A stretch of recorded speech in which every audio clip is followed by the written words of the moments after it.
발전기 원리를 말씀을 드려요. 석유로 돌리든 연료로든 회전축을 돌려가지고 석유 발전기 원리 이렇게 해서 구글이요. 석유 발전기 원리.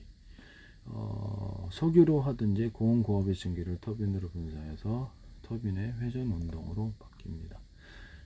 발전기 내부의 코일이 자석 주변에서 회전을 하면서 자기장의 변화를 이 저기로 자기장에 대해서 전기가 생산됩니다. 이렇게 나와 있죠. 이렇게 나왔습니다. 그래서 뭐 석유로 돌리든지 이 방식은 이제 전기로 돌리는 방식인데요. 전기 힘으로 이렇게 풍차 돌리듯이 돌려가지고 여기서 이 코일을 회전시켜서 안에 있는 연구자석이 이 회전하는 어떤 거기 바에 설치될 수도 있는데 무거우니까 연구자석을 여기 배치하고 여기서 이거를 회전시켜 가지고 전기가 이렇게 전자기 유도 반응으로 전기가 생성이 되거든요. 지금 발전기에 사용하고 있는데 석탄, 석유, 가스 뭐 전부 다 원자력 이 방식으로 하는데 저 방식은 그냥 직접 석유를 전기 방식이 아니라 석유가 됐든 오토바이 엔진 같은 걸로 이렇게 회전축에 굵기 같은 구리선 들어가면 연구자석을 여러 겹, 수십 겹, 수백 겹 입자나 가루에서 대중소 훨씬 효율이 좋아요. 그래서 홈을 좀 파주고요. 그럼 더 표면적 넓어지는 현상으로 더 세지는데요. 자기장의 세기가. 그래서 회전해 갖고 전기를 생산합니다. 전기선의 구리선은 피복 없이 대중소 적어도 2사이즈 이상 이렇게 해주거나 연구자석을 이렇게 한 사이즈다 그러면 한 개 사이즈다 그러면 약간 연선처럼 이렇게 다발로 되어 있는 거 말고 2개, 3개 이런 식으로 해갖고 이렇게 파동을 그리게 되는데 기존의 전기선을 대체할 거라고 생각합니다. 대선의 앞뒤로 예전의 직류로 저는 굵기를 틀리게 하거나 이렇게 해서 왔다 갔다 하게 한다는 점. 이 기술이 이제 대체가 될 텐데 연구자석 뭐 오토바이 엔진으로 자동차 엔진들로 전기 자동차들 돌아가면 다 되는 거예요. 그래서 전기 자전거나 이런 자전거 돌아갈 때 이것을 회전축을 같이 돌리게 만들어 준다면 자전거 회전축 돌아가니까 오토바이에서 그래서 이게 자동 생산으로 자동차 바퀴에도 이것을 회전축을 같이 돌려갖고 전기를 생산할 수도 있어요. 하시면 제 기술인데요. 그래서 저는 연구자석에다 구리코 이렇게 감아놓고 그러면 이게 뭐 때문에 이것을 이렇게 전기가 생산하는가 궁금하잖아요. 자기장이 아니라 전기장의 방향을 회전을 해줘. 그럼 전기를 걸어줘. 이렇게 해놓고 전기를 걸어줬다가 다 뺐다 이렇게 움직임을 전기장을 움직여 주자는 거죠. 그래서 모터 회전으로 이렇게 석유로 이렇게 돌려갖고 전기로 돌려갖고 회전 생산하는 게 아니라 이런 것을 수십 개, 수천 개 나가 전기를 걸어준다는 거예요. 그다음에 전기장을 이렇게 넣었다 뺐다 이렇게 해서 움직여준다는 전기장. 그래서 전기를 생산한다의 방식이에요. 하시면 제 기술입니다. 또는 여기다가 구리에다가 알루미늄도 되죠. 구리에다가 인비소, 질소 이런 이렇게 해서 탄소 이런 흑연을 첨가시켜서 좀 자연전자를 좀 더 많이 하게 할 수 있다. 이게 제 이론입니다. 가정에서도 이거를 다 쓸 수 있을 거라고 생각합니다. 모든 것에 다 답재가 될 것이다.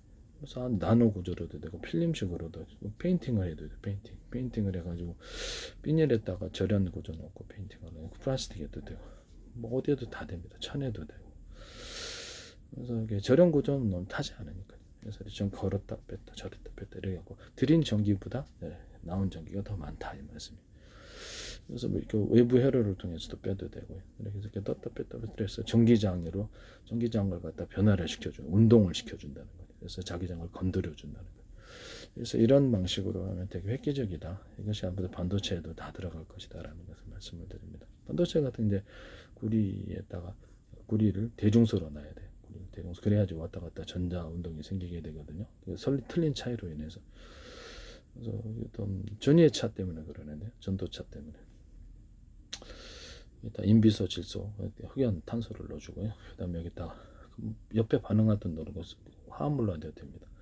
연구자석이나 자철석으로도 돼. 자철석을 이렇게 넣고 이것이 전기를 걸어주면 그렇죠. 이게 회전을 이렇게 움직이면서 틀린 사이즈로 인해서 회전하면서 움직이면서 얘를 연구자석을 건드려줘요. 이게 제 이론인데요.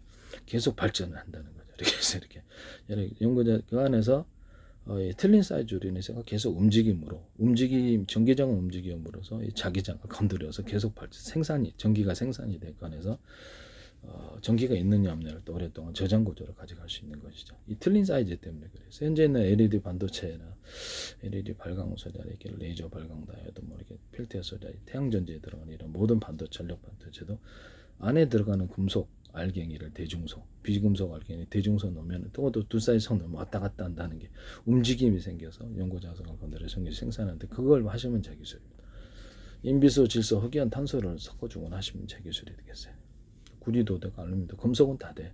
망간, 아연, 뭐 리튬 할 것 없이 모든 것은 다 된다. 나트륨도 되지 않는데 나트륨도 되고 칼륨도 다 되는데 하시면 제 기술. 칼륨도 되고 금속에 상관없이 된다.